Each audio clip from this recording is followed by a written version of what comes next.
서양 격언에 제일 가르치기 어려운 수학 문제가 있는데 우리가 받은 축복을 세어보는 것, 이게 제일 어렵다는 거예요. 하나님이 우리에게 얼마나 많은 축복을 줬는지 계산이 안 된다는 거예요. 계산이. 그래서 이것이 가장 어려운 수학 문제다.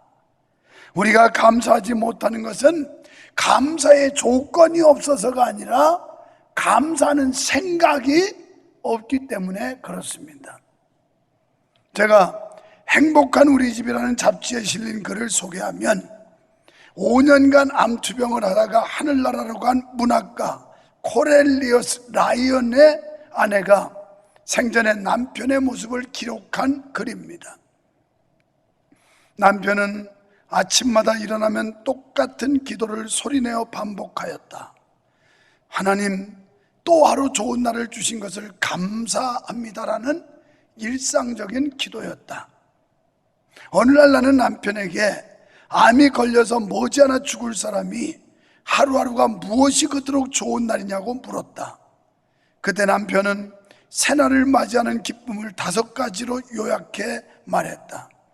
첫째는 사랑하는 당신을 볼 수 있기 때문이고, 감사의 조건이 사랑하는 당신을 볼 수 있기 때문이고, 두 번째는 사랑하는 가족을 또다시 볼 수 있기 때문이고, 세 번째는 더 아파서 자리에 눕기 전에 나의 마지막 작품인 가장 길었던 날을 탈구할 수 있었기 때문이고, 넷째는 병과 싸울 수 있는 의지에 힘을 주시기 때문이며, 다섯째는 주님께서 항상 내 곁에 계신 것을 알기 때문이요 라고 말했답니다. 뭐 굉장한 것 가지고 감사한 게 아니에요. 암병 걸려가지고 5년밖에 살지 못하는 시한부 인생, 그러나 그 안에 예수가 있고 그 안에 믿음이 있고, 그러다 보니까 그는 그렇게 어려운 삶 속에서도 하나님 앞에 매일같이 감사했다는 거예요. 여러분이 기대하는 억만금을 얻어서 감사했을까요? 여러분이 소망하는 출세와 영광 때문에 감사했을까요? 바로 이 코넬리어스 라이언은 이런 세상적인 조건과 인간적인 상황을 가지고 감사한 게 아니고 일상 속에서 지극히 평범한 삶, 그냥 하루를 새롭게 맞이하며 눈을 뜨게 된 거, 몸이 온전하여 기가 동작한 거, 그리고 사랑하는 아내를 볼 수 있고 가족을 다시 만날 수 있다는 거, 자기가 쓰던 작품을 탈구할 수 있도록 하나님이 기다려줬다는 거, 그리고 언제나 주님이 나와 함께 계시다는 거. 만약에 여러분 마음속에 주님이 함께 계심을 믿기만 한다면, 언제나 주님이 우리 곁에 계심을 믿기만 한다면 우리는 얼마든지 감사하며 살 수 있는 줄 믿습니다. 여러분, 그래서 사도 바울은 자기 서신에서 주 안에서라고 하는 단어를 132번을 말합니다. 그러니까 주 안에서, 주 안에서. 그리고 그의 서신서에서 기뻐하라는 얘기를 16번을 해요. 기뻐하라, 기뻐하라. 빌립보서 4장 4절에 보면 주 안에서 항상 기뻐해라. 그러니까 주 안에라고 하는 고백, 주 안에라는 단어를 132번을 표현할 정도로 늘 주님과 동행하는 삶, 주님 속에 거하는 삶, 주님이 그 마음속에 내재하는 삶. 오늘 여러분의 마음속에 주님이 거하시면, 여러분의 삶의 현장에 주님이 함께 하심을 믿는다면 우리는 어떤 상황에서도 감사할 수 있을 줄 믿습니다. 바로 이런 마음이 있을 때 이 자리가 복된 자리가 되고, 여기 나와 앉아있는 게 행복하게 되고 기쁨이 되고 즐거움이 될 거예요. 여러분, 우리가 교만한 마음 가지면 감사 못해요. 지금 이루고 내가 소유한 것, 나의 노력과 나의 방식, 나의 수고, 내가 잘나서 했다고 생각하는 사람은 절대 감사 안 해요. 하나님이 주셨다고 믿을 때 감사하지, 그렇지 않은 사람은 감사 안 나와요. 그 다음에 지나치게 비교의식을 가진 사람은 감사 못해요. 네. 아무리 돌아보아도 저 사람이 나보다 더 가진 것 같고, 저 사람이 나보다 더 잘난 것 같고, 열받아요, 열받아. 그러니까 비교의식에 빠지면 감사할 수가 없는 겁니다. 오늘 우리가 내게 주어진 은혜, 내가 받은 하나님의 사랑과 은혜, 이걸 크게 느끼면요, 인간적인 가치 기준 가지고 기뻐하거나 감사하는 게 아니라 범사에 감사하는 그런 삶을 살아갈 수가 있게 되는 겁니다. 여러분, 우리가 영어로 보면 이 think라고 하는 말, 이 생각이라는 말이죠. 그런데 think라고 하는 말은 thank you와 같은 말인데, 이것은 감사하다. 그런데 생각하다와 감사하다는 어원이 같다는 거예요. 생각해야 감사할 수 있다는 거예요. 하나님이 베풀어 주신 지난 그 전반기 6개월 동안 하나님이 주신 그 은혜와 사랑, 내게 구원의 은총을 주시고 하나님의 자녀 되게 하시고 하늘의 백성으로 하나님의 소망을 가지고 살게 한 이 은혜를 생각하면 감사가 되지만, 그 생각에서 멀어지면 우리는 감사라는 건 찾아볼 수가 없어요. 그래서 이 감사는 두 가지의 기쁨이 있어요. 받을 때 기쁨이 있고 회상할 때 기쁨이 있는 거예요. 저 같은 사람은 대체로 많이 받고 사는 사람이에요. 미안하지만 선물을 많이 받고, 그런데 선물 받을 때 뭐 선물이 크든 작든 선물 받으면 기분 다 좋잖아요. 기분 나빠요? 선물? 작은 선물도 받으면 기분 좋아요. 그 선물을 소장하고 소유하고 있으면서 다시 그 선물을 이렇게 확인할 때 또 기분 좋아요. 그러니까 하나님께서 베풀어 주신 구원의 은총과 하나님이 우리의 삶을 축복하신 이 모든 것들을 생각해 보면, 그러면 감사거리가 된다는 거예요. 그러니까 감사할 생각을 잊어버리니까 우리가 감사할 수가 없는 거예요. 그래서 어원이, 이 생각과 감사라고 하는 영어 단어가 어원이 같다는 겁니다. 오늘 여러분, 깊이 하나님의 은혜를 생각하고 하나님의 은총을 기억하고 하나님께서 6개월 동안 아니면 지금까지 내 인생 살아오는 동안 도와주신 그 하나님의 은혜를 생각하며 감사를 회복하는 이런 시간이 되시기를 주님의 이름으로 축원합니다. 요즘 같은 시대에 감사할 일이 전혀 없어 보이잖아요. 그러나 우리가 하나님의 은혜 생각하면 한량 없다는 걸 생각하게 돼요. 이 하나님의 사랑도 한량이 없어요. 얼마나 크고 넓은지. 그래서 에베소 3장 17절로 19절에서 믿음으로 말미암아 그리스도께서 너희의 마음에 계시게 하옵시고, 우리 마음에 그리스도가 계시고 너희가 넘치는 그리스도의 사랑을 알고 하나님의 사랑을 알아야 돼요. 이 엄청난 하나님의 은혜, 축복, 이걸 알아야 됩니다. 그 넓이와 길이와 높이가 어떠함을 깨달아 비로소 이걸 우리가 깨달을 때 하나님 앞에 기뻐하며 감사할 수가 있게 된다는 거예요. 그러니까 하나님의 사랑은 측량할 수 없는 사랑임을 믿습니다. 그 하나님의 능력 또한 무한하신 줄로 믿습니다. 우리의 상상을 초월하는, 우리의 생각을 뛰어넘는, 우리의 경험 세계로 이해할 수 없는 이 엄청난 일을 행하시는 분, 가령 홍해를 가르신 일, 광야에서 이스라엘 백성들에게 만나라고 하는 이 특별 양식을 먹이시던 일, 그뿐인가요? 요단강을 바짝 말리시던 일, 그리고 난공불락의 여리고성을 무너뜨리던 역사, 병든 자를 고치시고 죽은 지 사흘 만에 부활하시는 그 그리스도의 다시 사심, 이 어느 것 하나도 신비롭지 않을 수가 없고 우리의 생각으로는 이해할 수 없는, 그리고 우리의 상식으로는 알 수 없는 이 어마어마한 한량없는 역사, 하나님의 기적과 능력, 이걸 우리가 믿어야 할 줄로 압니다. 오늘 우리는 주님이 사르밧 과부와 그의 아들, 그리고 하나님의 종 엘리야를 통해 역사하시던 사건을 우리가 살펴보면서 은혜를 나누려고 해요. 이때는 상황이 얼마나 힘든 상황이에요. 3년 6개월 동안 기근이었어요. 그래서 양식이 없었어요. 물이 없었어요. 이런 때 하나님께서는 사르밧 과부라고 하는 이 여인을 먹여 살리는 이 기적 같은 역사, 이게 본문에 증거되고 있는데 16절에서 여호와께서 엘리야로 하신 말씀같이 통에 가루가 다하지 아니하고 병에 기름이 없어지지 아니했다. 3년 6개월 기근 속에서 가루가 다 떨어져야 되고, 그리고 기름병에 기름이 말라야지, 그게 원칙인데 이게 떨어지질 않았다는 거예요.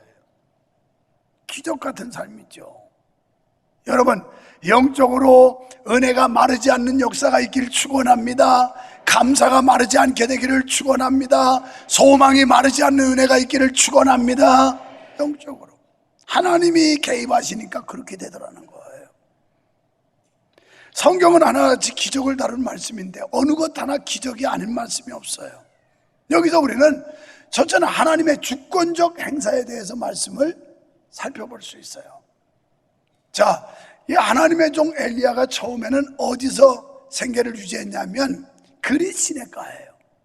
그릿 시내가에서 1절부터 쭉 읽어보시면 하나님께서 까마귀를 명하사 까마귀가 떡과 고기를 날라주었다, 이렇게 나와요. 그런데 갑자기 하나님께서 명령하시기를 너는 이 그릿 시내가를 떠나서 저 시돈 땅으로 가라. 거기 가서 사르밧 과부를 만나게 될 것이다, 이렇게 해서 명령하세요. 여러분, 이 말씀 깊이 한번 생각해 보세요. 왜 하나님께서 엘리야를 그릿 시내가에서 시돈 땅으로 보냈을까? 하나님 종 엘리야가 굶어 죽을까 봐요? 아니, 이미 까마귀를 통해서 먹이고 계신 상황이에요. 굶어 죽지 않도록 떡과 고기를 날라다 줬어요. 그런데 갑작스럽게 자리를 옮겨서 너는 시돈 땅으로 가서 사르밧 과부를 만나라, 이렇게 말씀하는 거예요. 이 하나님의 주권적 역사라는 거예요. 여러분, 지금 우리가 경제 환경이 나빠요. 이건 우리 대한민국뿐이 아닙니다. 세계적인 추세예요. 세계적으로 모든 나라가 지금 불경기에다가 그것뿐이 아니라 인플레이션, 이 고물가, 이것 때문에 사람들이 아우성쳐요. 이건 단순히 우리 대한민국만 그런 게 아닙니다. 전 세계가 그런 현상이에요. 그러나 이런 때 하나님이 개입해 주셔야 되고, 하나님이 도와주셔야 되고, 하나님이 역사해 주셔야 되고. 지금 사르밧 과부의 삶은 치명적이에요. 이건 살아갈 수가 없는 거예요. 그 당시에 3년 6개월에 모든 사람들이 죽어 자빠지는 거예요. 이런 상황에서 하나님께서 엘리야라고 하는 하나님의 사자를 보냈다는데 키포인트가 있는 거예요. 오늘 여러분 사업장에, 여러분 직장과 가정에 주의 천사를 하나님이 파송해서 보내시는 이런 역사가 일어나기를 축원합니다. 그러면 간단하게 해결되는 거예요. 9절에서 하나님께서 엘리야에게 너는 시돈 땅 사르밧 과부에게로 가라. 그곳 과부에게 너를 공개하게 하였느니라. 이렇게 하시면 하나님의 종 엘리야를 위함도 있었겠지만 그보다는 과부를 위함이에요. 나는 이 사르밧 과부가 벌써 하나님 앞에 인정받는 믿음을 가졌다는 거예요. 복받을 만한 자세가 돼 있다는 거예요. 그래서 많은 사람들이 아우성치고 죽어가는 반에 이 가정을 살리려고 멀쩡했던 하나님의 종 엘리야를 이 집에 보내는 거예요. 그 증거가 예수님께서 말씀하신 내용에 나옵니다. 누가복음 4장에 보면 4장 25절로 26절에서 이렇게 말씀해요. 엘리야 시대 3년 6개월 동안 비가 내리지 아니하며 흉년이 들었을 때 이스라엘에 많은 과부가 있었으나 많은 과부가 있었다는 거예요. 이 사르밧 과부 혼자가 아니에요. 다수의 많은 그 비슷한 처지에 형편에 있는 사람이 있었으나 엘리야가 그중 하나에게도 보내심을 받지 않고 오직 시돈 땅에 있는 사렙다 과부에게 뿐이었다. 이렇게 단정 짓고 있어요. 많은 대상들이 있었지만 그 사람들이 아니고 유일하게 사르밧 과부에게 보냄받았다. 이게 중요한 거예요. 수많은 사람들이 있지만 하나님이 은혜 주실 사람, 하나님이 축복할 사람, 하나님이 거들어주고 하나님이 역사할 사람은 따로 있다라는 거예요. 우리가 그런 하나님의 역사의 대상이 돼야 되지 않겠습니까? 하나님이 축복하고 싶어하는 대상이 돼야 되지 않겠습니까? 그뿐 아니에요. 그 다음 27절에서 또 엘리야 시대에 많은 문제가 있으되, 그때 나병 환자가 많았다는 거예요. 그때 많은 나병 환자 중에 이방 수리아 사람 나만이 고침을 받았다, 이렇게 말씀을 해요. 그러니까 예나 지금이나 하나님의 은혜 받고 축복받을 사람은 다르다는 거예요. 다른 특별한 사람들이에요. 많은 나병 환자 가운데 나만이 고침을 받았고, 어려운 많은 형편의 과부들이 있었는데 사르밧 과부가 축복을 받았고, 이 시대에 우리는 영적으로 수많은 사람들이 있지만 사람이 없어서가 아니라 하나님께서 수많은 사람 가운데 바로 우리를 지명하여 택하여 불러주셨다는 거, 이게 놀라운 하나님의 은혜인 줄 믿습니다. 누구나 가는 천국이 아니에요. 무조건 아무나 다 들어오는 게 아니에요. 하나님께서 구원하시기로 작정된 사람들만 믿는다고 사도행전에서 말씀했는데, 구원하시기로 작정된, 우리가 그 작정 속에 포함되었다는 거, 이게 영광인 거예요. 사실은 여러분이 구원의 확신이 있고 천국에 대한 소망이 있다면 그거 하나만 가지고도 감사할 수 있어야 돼요. 할렐루야. 이것은 영적인 부분도 그렇고 육적인 부분도 많은 사람들이 힘들다고 아우성치는 이때 하나님이 관심 갖고 하나님이 도와주시고 하나님이 응원하시고 후원할 만한 대상, 우리가 바로 그런 대상 되기를 소망해야 되지 않겠습니까? 그러면 살아요. 3년 6개월에 사람들이 죽어 자빠지는데 이 집은 살았어요. 그런데 여기에 이제 하나님의 은혜는 극한 상황 속에서 나타난다는 거, 이게 또 진리입니다. 이런 은혜가 평상시에 나타난 게 아닙니다. 바로 죽음을 기다린 절박한 상황 속에서 나타났어요. 3년 6개월 기근 속에서 식량은 다 떨어지고 모자가 한 끼 식사 후에 죽음을 기다려야 하는 순간이었습니다. 여러분, 인간의 끝이 곧 하나님의 시작이라는 말이 있어요. 내 노력, 방식, 내 방법으로 이제는 끝났다, 더 이상 나로서는 어떻게 할 수 없다, 그때가 바로 하나님의 시작이라는 거예요. 그때 하나님이 일하실 때예요. 지금 여러분, 모든 인생이 끝났다고 생각하는 이 순간, 이런 위기와 절체절명의 어려운 시기에 여러분이 계십니까? 지금이 바로 하나님이 일하실 때라는 거 믿으시기 바랍니다. 하나님이 개입할 때예요. 하나님께서 관심 갖고 관여하시면 해결되는 거예요, 이때. 그래서 이 사르밧 과부는 한 끼분의 식량을 가지고 모자가 먹고 죽을 날을 기다리려고 그런 거예요. 인간의 손이 끝났을 때, 인간의 힘이 다하였을 때, 인간의 노력이 끝났을 때 하나님의 역사를 시작하시는 것을 우리는 여러 가지를 통해서 알 수가 있습니다. 특별히 오늘 본문에서 이거 한 조각 먹고 죽을 날 기다리는데, 아니 그 떡을 먼저 가져래요. 어떻게 여러분, 이런 상황이라면 여러분이 거기에 순종할 수 있겠어요? 사랑하는 여러분, 여러분도 지금 이렇게 극한 상황에 있더라도 포기하지 마세요. 낙심하지 마세요. 이때 하나님의 역사가 나타날 때라고 믿으세요. 그리고 소망을 가지세요. 그래서 13절에 보니까 나무를 주워다가 떡을 만들 때 먼저 나에게 가져와라. 죽을 지경인데 먼저 엘리야를 대접하라는 겁니다. 우리도 믿음 생활하다 보면 이렇게 야박하게 생각될 때가 있을 거예요. 지금 여기 이 상황 보세요. 사르밧 과부가 볼 때 얼마나 박절해요. 세상에 야박하고, 아니 그 한 끼 분량 그거 먹고 죽으려고 그러는데 이걸 달라고 그러니 이게 도대체 말이 됩니까? 근데 내놓으래요. 그러면서 내놓으면 너 가루단지에 가루 안 마르고 기름병에 기름 마르지 않는다. 그러니까 나 먼저 먹자 이거예요. 그런데 이 여인은 그 말을 믿었어요. 그래서 하나님의 종이, 하나님이 너희 가정에 가루단지에 가루가 마르지 않게 하고 기름병에 기름이 마르지 않게 하리라고 하는 그 약속을 믿은 거예요. 그래서 그는 생각을 바꿉니다. 어차피 먹고 죽을 날 기다리려고 했던 걸 바치고 살자, 이 생각으로 바뀐 거예요. 여러분, 우리가 11조 하는 것도 그래요. 그거요 다 써도 부족해요. 그 몇십만 원 11조 내는 거 여러분 다 써도 모자랍니다. 다 써도 한두 끝도 없어요. 여러분이 뭐 천하의 갑부가 아닌 한.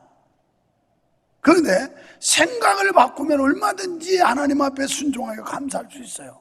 그래서 이 여인은 그래, 어차피 한 끼 더 먹고 죽으나 한 끼 덜 먹고 죽으나 그 칼가 죽는 건 매 마찬가지인데 에이, 하나님 말씀에 순종이나 하고 죽자, 이거예요. 이게 믿음입니다. 이게 믿음이야. 그랬더니 죽이던가요? 아니에요. 3년 6개월 동안 하나님께서 희한하게 마르지 않게 하는 거예요. 가루단지 아무리 퍼서 빵을 구워 먹어도 모자라지 않고 기름병이 마르지 않고, 이 엄청난 역사.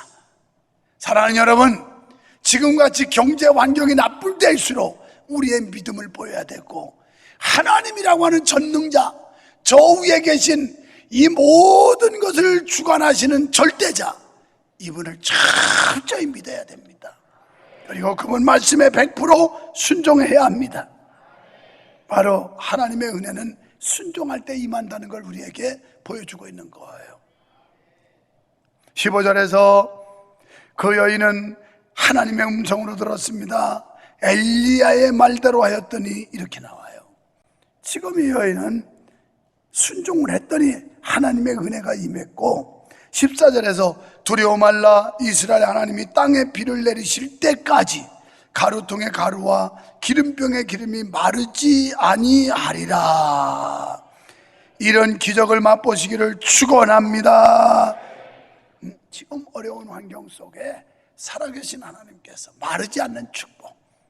그래서 영적으로 영적으로 우리의 은혜도 마르지 않고, 육적으로 건강도 마르지 않고, 물질도 마르지 않고, 할렐루야, 이 마르지 않는 축복이 여러분에게 넘쳐나기를 주의 이름으로 축원합니다.